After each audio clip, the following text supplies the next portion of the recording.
Our God is still on his throne and ruling the affairs of man. Even as he does not change, his truths have not changed. Thankfully, God still has a people which proclaim that old-time religion, setting forth his sovereignty, and the old paths of truth where we can find rest for our souls. Welcome to Word of Sovereign Grace, a ministry of Paradise Primitive Baptist Church in Arlington, Texas. Get your Bible, call your friends, and sit back as we open the King James Scriptures to explore the glorious Word of Sovereign Grace. Here's this week's message. Word of Sovereign Grace, a minute. I have certainly enjoyed this day. It has been a good day. This afternoon before the service, Brother Crane asked me if I had anything particular on my mind, and I said no. And he didn't ask me after service. I thoroughly enjoyed the service this evening, enjoyed that which we have heard from our precious brother tonight, and trust that our time would be profitable in his service. I'm extremely fearful tonight, because when my mind does not settle on one particular line of thought, I get very concerned. And as Brother Rakes from Virginia said, he gets very nervous. And that's the way that I am tonight. And I trust that you'll pray for us, that whatever that we might talk about, for however long we might talk about, that God would be exalted and glorified.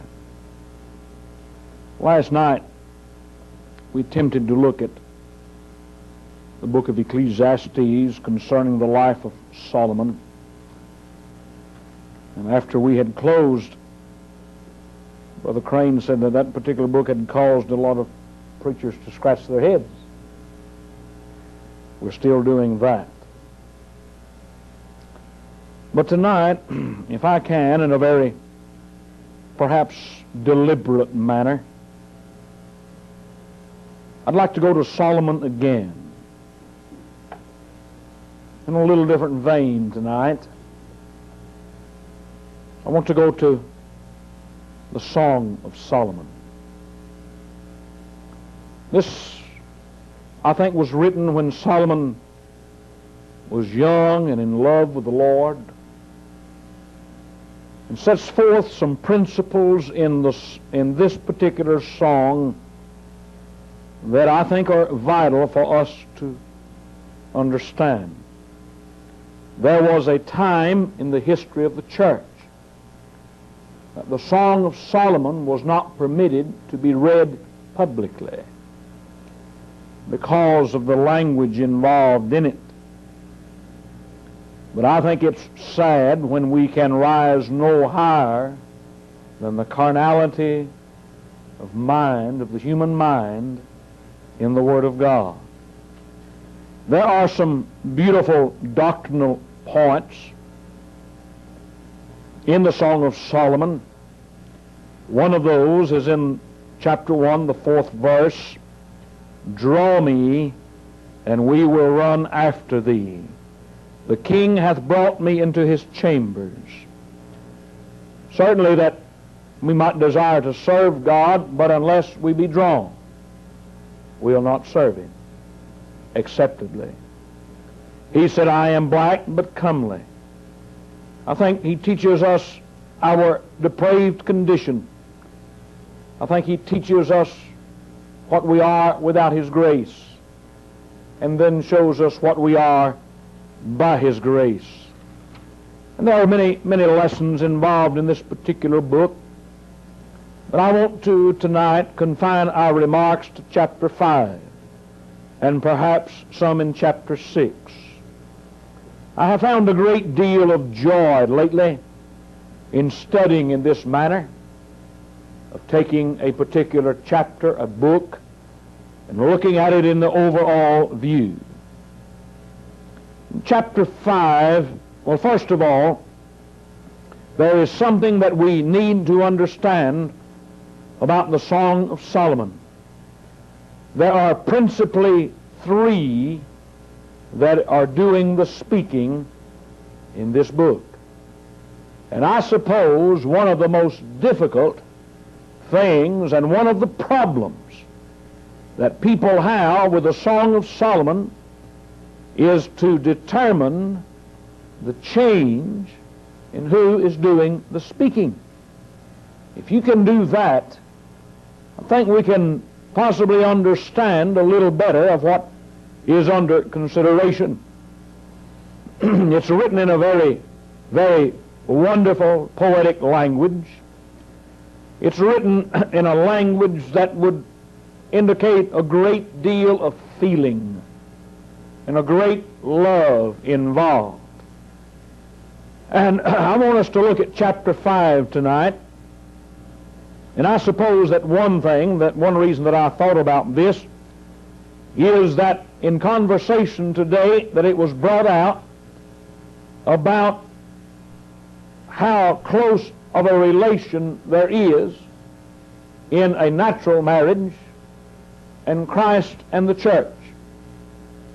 And one individual put it this way: would we treat our wives the way we treat the church sometimes?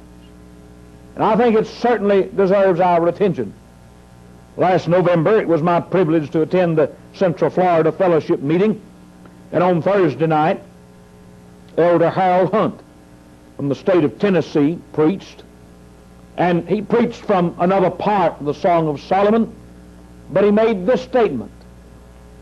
He said, I got to thinking as I studied this book, if I talk to my wife the way that this man in this book talks to his wife, would my wife respond the way she did? And he said, I tried it, and she did. And I think that is something that we could learn from this book. Now in chapter 5, beginning in the first verse, I am come into my garden, my sister, my spouse. I have gathered my myrrh with my spice. I have eaten my honeycomb with honey. I have drunk my wine with milk. Eat, O friends, drink, yea, abundantly, O beloved. Now, in the first verse, the husband is calling to the bride. And this, of course, I think we understand, is setting forth the idea of Christ and the church. And the husband calls. He calls to his bride. And notice what his condition is. He said, I have gathered my myrrh with my spice. I have eaten my honeycomb. I have drunk my wine with my milk. He is in a very blessed condition in this, and he calls to his bride. But let's notice the bride's response in verse 2. I sleep, but my heart waketh. It is the voice of my beloved that knocketh, saying, Open to me, my sister, my spouse. You see, he's calling to her now. Now watch. My love, my dove, my undefiled, for my head is filled with dew, and the locks, and my locks drop with the drops of the night. My locks with the drops of the night. You see, he calls to his bride. But I want us to notice her response to his call. She says that I am asleep. She has retired for the evening. She has put off the clothes of her daily activities, and she has put on her night clothes, and she has retired, because in the third verse she says, I have put off my coat, how shall I put it on? I have washed my feet, how shall I defile them? In other words, she is now saying that I've retired for the evening, and I just do not feel like responding to the call of the husband. And my friends, I freely admit to you tonight, as I sat and listened to our brother, And I would just hoping that the Lord would just take him away for a little while and allow him to go on with it, because I was having a great deal of difficulty sitting there tonight in my own mind and heart. And there are times that we feel like that we'd like to stay home. There are times that we do not feel like responding to the call of our husband, the Lord Jesus Christ. But I want us to notice something right here. I want to pause and give you a little story about the importance of arising from our bed at the proper time. The story that I heard was from Dr. James Dobson, a noted Christian psychologist, and one that I have a great deal of respect for when it comes to marriage and the home and the rearing of children. He said that as his children grew up, that he and his wife made it a practice to pray for their children every night. I mean, they called them by name in their prayers. Well, this one particular day, the activities had been rather hectic that day, and he had gotten to bed without this particular prayer service with his wife. And in fact, he was just about ready to drift off to sleep. Have you ever been that way? Have you ever been you can just feel yourself relaxing and you're just about ready to go to sleep and the phone rings, and it's quite disturbing, isn't it? Well, he said that night his wife said, "Jim, we haven't prayed for the children tonight." And he said, I didn't want to get out of that good warm bed. He didn't want to get up, but she insisted, and so he got up and they together on their knees prayed for their children that night. And the next day, their daughter had come in later. She was about 17 years old. She had been out with one of her girlfriends, and they had been to some sort of activity and had come home a little bit later that night. And the next day, the daughter related this incident, that on their way home, they had stopped by a fast food service to get something to eat. And they got their food and drove out onto a vacant parking lot to eat it. And while they was sitting there eating, they had the doors locked, which was fortunate. They heard a bump under the car and didn't pay it a great deal of attention at first, and then they heard it again. And this time, a very dirty man with a long beard and long filthy hair come out from under the car and started toward the door. And of course the doors were locked and he couldn't get in, so they started the car and quickly made their hastily retreat. And so she was telling her parents about this, and they got to putting the time together, and they found out that exactly the same time that Dr. Dobson and his wife was on their knees praying for their children was exactly the same time that they was being delivered from this particular circumstance.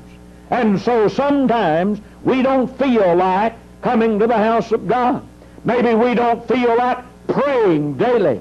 Maybe we get involved with the activities of life. And maybe we get along like this bride. She said, well, I have retired for the evening and just don't want to get up. Just happy where I am. So she's said, I put on my coat. How should I put it on again? She fails to respond to the call of her husband. And then I want us to notice what else she says. She said, my beloved put his hand by the hole of the door, and my bowels were nude for him. You see, she's laying there now. He's kind of disturbed her when he made the call. She doesn't respond. Now she lays there. She gets to feeling a little guilty. And she says, well, maybe I shouldn't have acted that way. I'll now get up and open the door to him. And I'm going to get to another point right there in just a moment. She said, I rose to open to my beloved, and my hands dropped with myrrh, and my fingers with sweet-smelling myrrh upon the handles of the lock. I opened to my beloved, but my beloved had withdrawn himself and was gone. You see, he left his sweet fragrance there now, but he's now gone. She responds too late to the call of her husband. Well, all right, somebody says, why didn't he just knock the door down? Why didn't he just go in anyway? My beloved friends, I am thoroughly convinced, even though that a man and woman come together in one and become one flesh in holy matrimony, there still should be a certain amount of privacy and respect among that particular couple. It's healthy to a marriage. It's essential to a good foundation of the home. And somebody said, why didn't Christ knock the door down? Because doesn't it say in Revelation, behold, I stand at the door and knock? Yes, it does. But he's not talking about regeneration. He's not talking about the new birth. Because the principle involved in this, as well as over in the Revelation letter, is that Jesus Christ sets forth a principle for all husbands, and that is, he's a gentleman in this case. He doesn't knock the door down. Somebody said he knocks the door down in regeneration. No, I don't think he does. I don't think he even knocks the door down in regeneration, because in regeneration, I think we're in such a wreck, I think we're in such a sad state that our house is in total disrepair. We don't even have a door. We don't have any windows. We are totally depraved of the grace of God, and all he does in regeneration is just move in and fix us up. He gives us his grace. He fixes us up and makes us look like something that's beautiful, and certainly that by his grace we are. But in the church, over in Revelation, he's talking to the church. He said, I stand at the door and knock. And I wonder how many times that we have failed to answer the call of our husband. And one of the brethren said something today about quenching the Spirit. And I think this is involved in this, that we can quench the Spirit, and we get too involved about what somebody else is going to say, or what somebody else is going to think. I know of one Primitive Baptist church that I heard it advocated that one reason that we should not shake hands at the end of a service was because it's too embarrassing to the visitors that might be there. My friends, that's a cop-out. And I'll tell you why it is. And the reason that I say that is simply because most of the time it's too embarrassing to us. It's not embarrassing to the visitors. In fact, I have found in most cases that the visitors to Primitive Baptist churches for the first time are probably more impressed with that aspect of the service and the love manifested than they may be of anything else that goes on. I know that for a fact. But I want you to notice here that he is a gentleman. He knocks at the door. He doesn't just come barge his way in. He sets forth a principle for the husband of the home. And he knocks. And you see, he did the same thing here. But his wife didn't respond. She opened the door. And he's gone. And she said, my soul failed. When he spake, I sought him, but I could not find him. I called him, but he gave me no answer. Oh, this little bride is now in a terrible plight.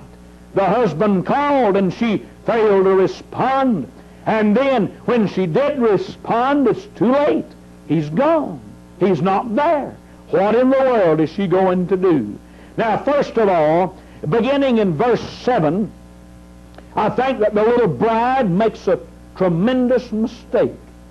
And the mistake I think she makes is leaving the home where she should be. Because notice in verse 7, the watchmen that went about the city, they found me. You see, when she finally responds to the husband, and it's too late, she gets up and begins to look for him. She's now panicked a little bit. She wants to be with him. She wants to be where he is, but she can't find him. And I want you to notice that in the time that we're talking about here, that it was a dangerous situation for a lady to be out at night in some elements of that part of the country, much like it would be here in this country.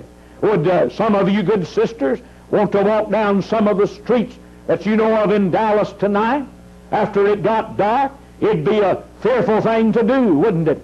Well, that's exactly the condition here.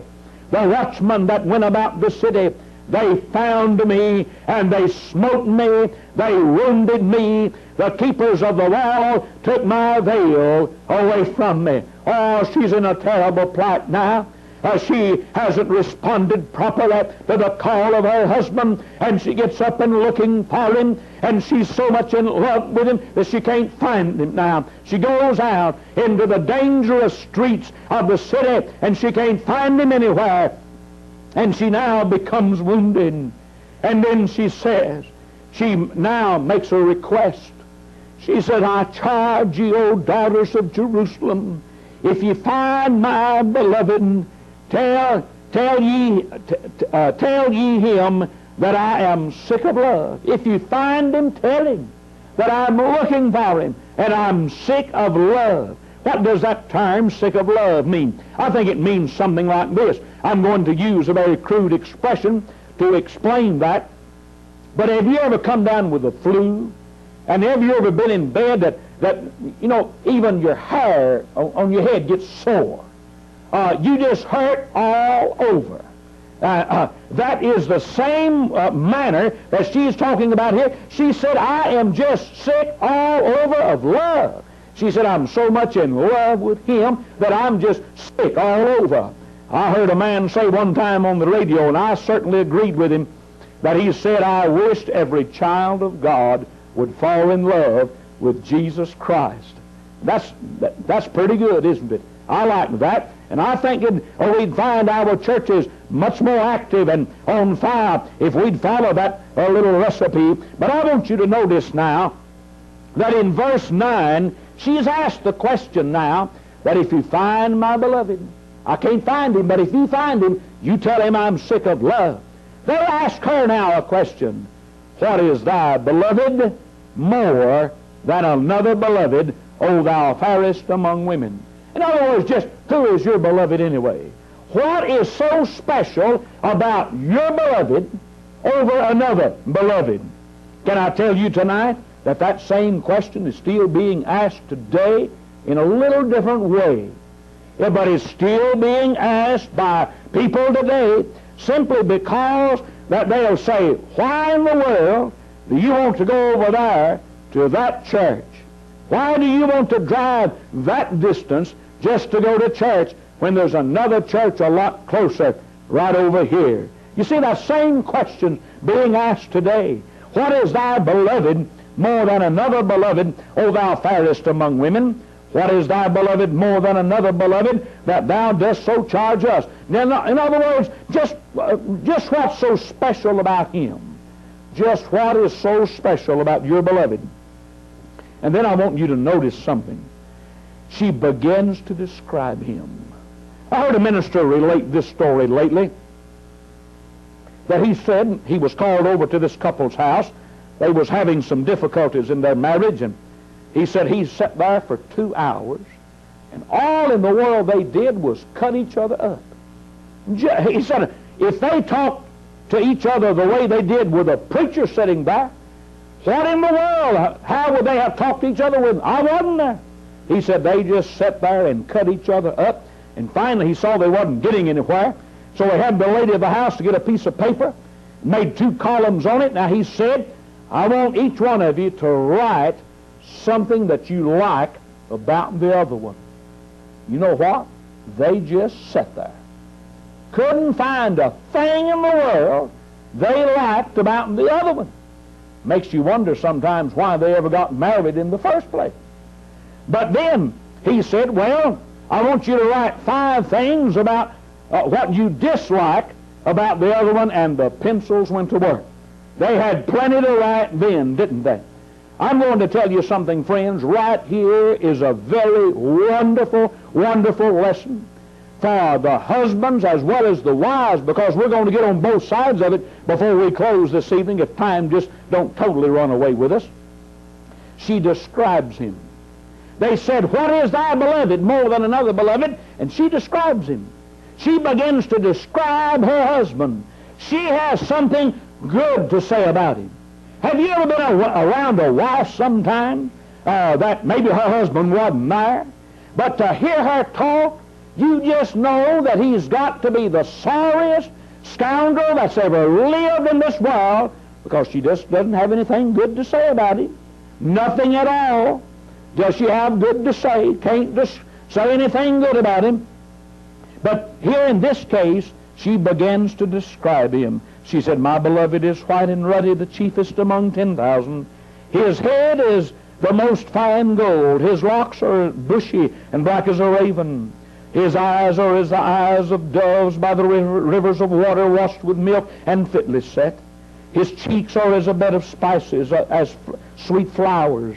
His lips are like lilies, dropping sweet smelling myrrh. His hands are as gold rings set with beryl. His belly is as bright as an ivory overlaid with sapphires. His legs are as pillars of marble set upon sockets of fine gold. His countenance is as Lebanon, excellent as the cedars. His mouth is most sweet. Yea, he is altogether lovely. This is my beloved. This is my beloved." But then I want you to notice what she says. "This is my friend." This is my friend. I'm going to ask you a question tonight. And I want you to ponder this question very seriously. How many people do you know tonight that at 2 o'clock in the morning, if you had a serious problem of health, family, financial, whatever the case might be, that if you had a very serious problem, how many people do you know that you could call without reservation and say, "I've got a problem," and that they'd be there to help? How many people do you consider that way to be your friend? Now you stop and think about it.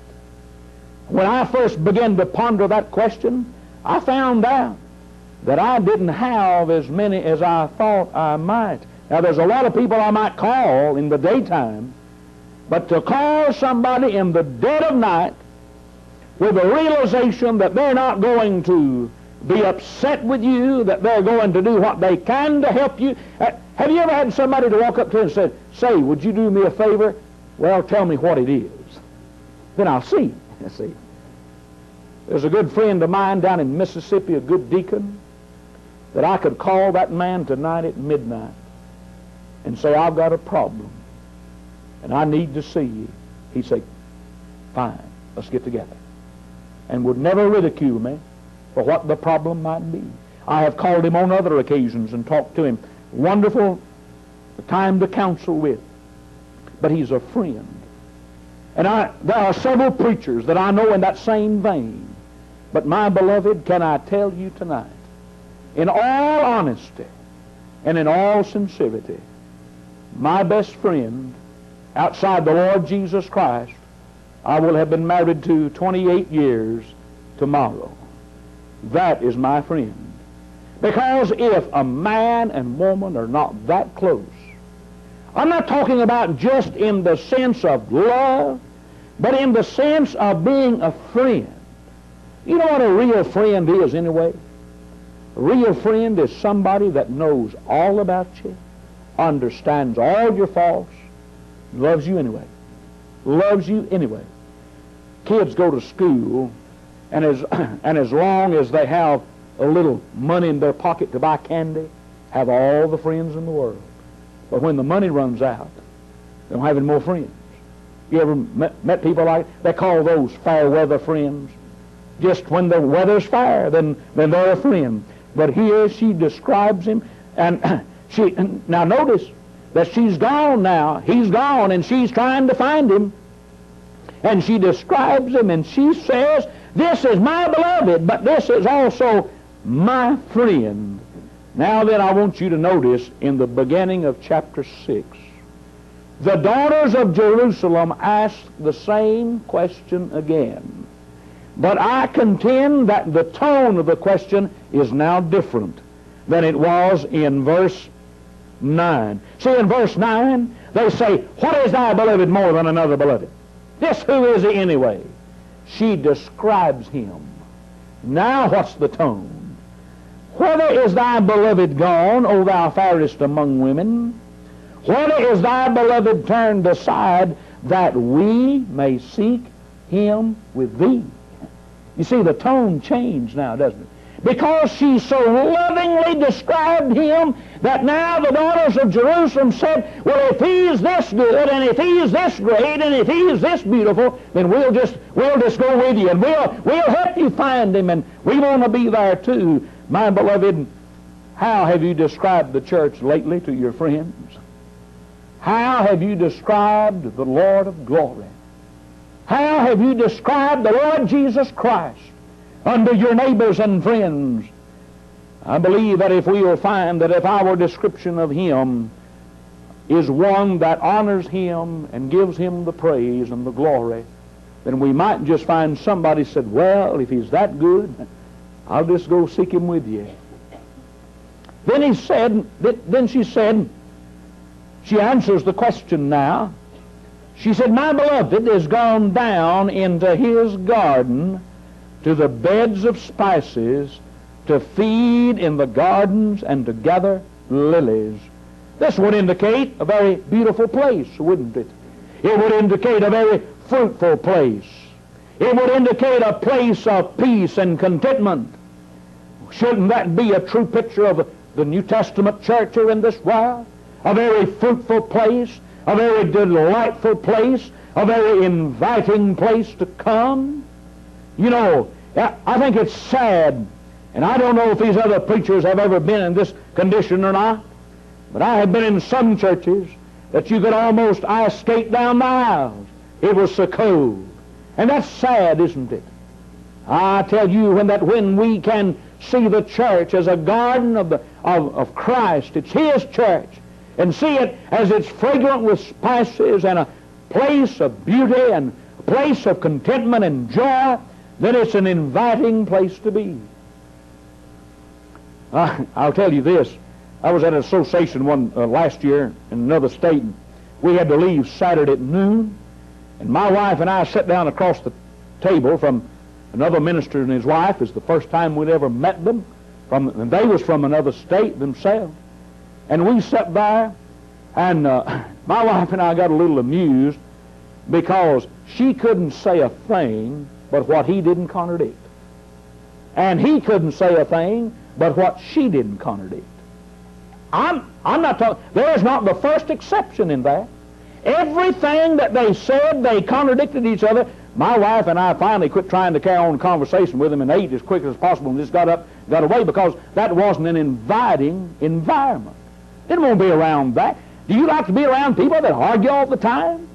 I recognize that couples have a good time and have our fun and all that.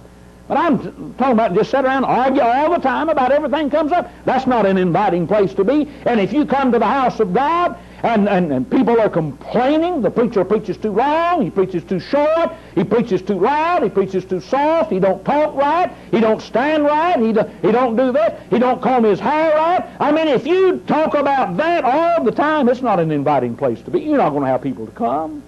You're not going to have people interested in what you have. But if you'll describe him like she described her husband here, it's a beautiful thing.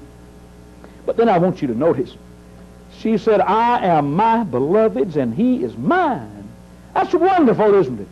I am my beloved's and he is mine. You know, about 29 years ago, almost now, when I first met my wife up in the state of Missouri, that I met her on a Saturday there in the church where Elder Leon Clevenger was pastor, and went home, spent the night with them, and their mother and daddy graciously invited me, and went over there and spent the night, and then Sunday I had to go back to the base where I was stationed. And you know what? By the way, I met her on Saturday and proposed to her the next Saturday. But that next week was a dreadful week. You know why? Because I just knew that after I met her on that Saturday and spent that Saturday and Sunday with her, I just knew that next week somebody else is going to come along and win her. I just knew she wouldn't be there. But you know what? When I got up there that next week, I found out she was still there. And I found out that she was still as anxious to see me as I was her. And I'm telling you, that cheered this old boy's heart. Because I come to realize that she's mine and I'm hers. Can you fathom that from the standpoint of Christ? That He's yours tonight and you belong to Him and He belongs to you. And can you also fathom the depths that there's nothing you can do to sever that relationship? Or you may be disobedient and walk in the ways of the world, but that relationship's still there. But then I want you to notice, not only does she describe him, but now he describes her. You see, this works two ways. He calls her beautiful, and at the same time she has said she is terrible as an army with banners. Now that sounds strange, doesn't it? How in the world could he call her beautiful in one breath and say she is terrible as an army with banners in the next? That don't sound very complimentary, does it? But I'll tell you this. I believe that the church should be an army. And I believe it ought to be an army with banners. And I believe it ought to be an army against sin in this world. And I believe the banners in this particular case are those that are conspicuous, can be seen. And I believe that we ought to stand up for what our husband has set forth. And I believe that we ought to uphold his principles and his precepts, and that we ought to battle against sin, oughtn't to tolerate sin in the house of God. I'll tell you this, it's sad, but I'll let you know just a little bit of what's going on. I was watching the news the other morning, and they had this priest on there of another order, and this priest was now advocating that the Bible is now outdated because of the changes of our society. And that man was even advocated and even inferred that he possibly had done it already, but he was advocating that now the church should authorize homosexual relationships publicly in the church. I think that's sad, isn't it? That's not being an army with banners. That's not standing up for the principles of Christ as He has laid out in His Word. So he said the church needs to be as terrible as an army with banners. Now he begins to describe her. In verse 6 he said, "Thy teeth are as a flock of sheep which goeth up from washing, which go up from the washing, whereof every one beareth twins, and there is not a barren one among them. As a piece of pomegranate, or as thy temples within thy locks. There are 60 queens, and 80 concubines, and virgins without number." Oh, listen to how gracious he is when he says, "My love, my undefiled, she's but one." Yes, she is but one. Somebody said it doesn't really make any difference what church you go to, that we're all striving for the same place anyway. My beloved friends, it does make a difference. It does make a difference where we go to worship, because Christ said that my dove, my undefiled, she is but one. Not several, not many, but just one. She is the only one of her mother. She is the choice one of her that bare her. The daughters saw her and blessed her, yea, the queens and the concubines, they praised her. Who is she that looketh forth as the morning, fair as the moon, clear as the sun, and terrible as an army with banners? See, he comes back across that again, but he describes her as she looketh forth as the morning, fair as the moon, clear as the sun. In other words, her doctrine is not clouded by man's imperfections. Her doctrines are clear. Her doctrines are very clearly defined.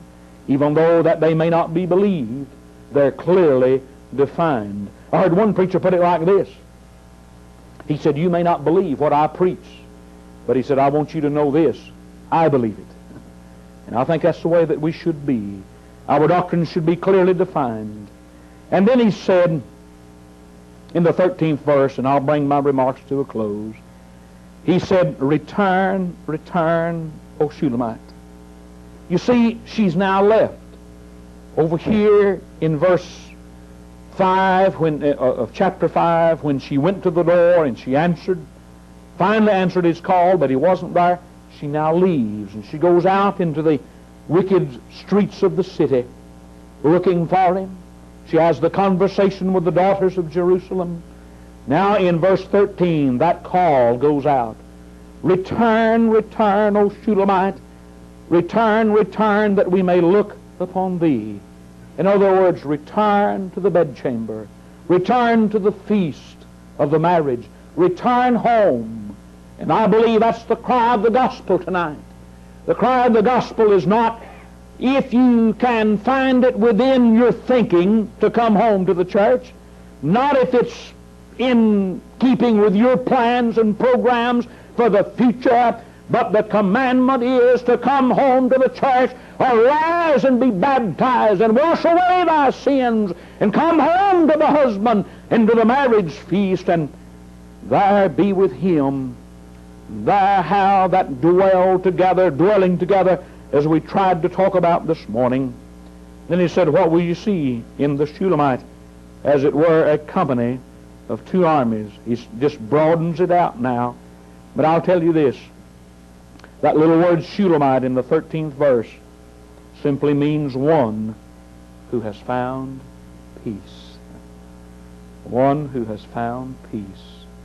Return, return, O Shulamite. If you have found the peace in your heart that is by the grace of God, then the call to you is to return. Thank you very much for your kind attention. History of Paradise Primitive Baptist Church in Arlington, Texas. Paradise Primitive Baptist Church is located at 5300 Mansfield Road in Arlington, Texas. Services begin at 10:30 each Sunday morning. Plan to come and worship with us. To find out more about Paradise Primitive Baptist Church, visit www.paradisepbc.org. Be sure to visit our website for articles, video, and audio sermons, as well as biblical answers to your questions. Thanks for watching, and be sure to join us again next week. May God richly bless you.